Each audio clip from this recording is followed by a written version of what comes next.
Ден соолук керебени мобилдүү клиникалары Баткен облусунун Лейлек районунан өз ишин баштады. Алгач министрлер кабинетинин Баткен облусундагы ыйгарым укуктуу өкүлү Абдикарим Алимбаев жана саламаттык сактоо жана социалдык өнүктүрүү министри Алымкадыр Бейшеналиев мобилдүү клиникалардын даярдыгын текшеришти.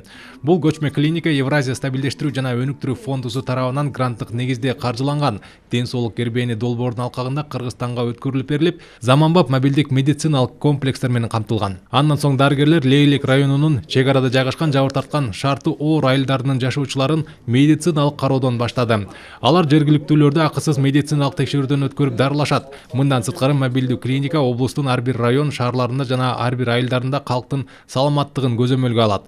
Ошондой эле көчмө клиниканы уюштуруу аркылуу эл арасында ар кандай ооруларды эрте баскычта аныктоо үчүн даректүү профилактикалык текшерүүлөрдү уюштуруу менен айылдык жана жетүүгө кыйын аймактардагы калктын ооруларынын алдын алуу жана табуу аракеттери көрүлөт. Бул көчмө клиника аркылуу Баткен облусунун жашоочулары жеринде гинекологиялык, стоматологиялык, хирургиялык, терапиялык жардам алышат. Ошондой эле УЗИ жана рентген диагностикасынан өтө алышат. Эске салсак, президент Садыр Жапаров Баткен облусуна болгон иш сапарында эл менен жолугушууларды өлкө башчысы жеке өзүнүн көзөмөлүнө алып, көчмө клиникаларды жөнөтөрүн убадалаган.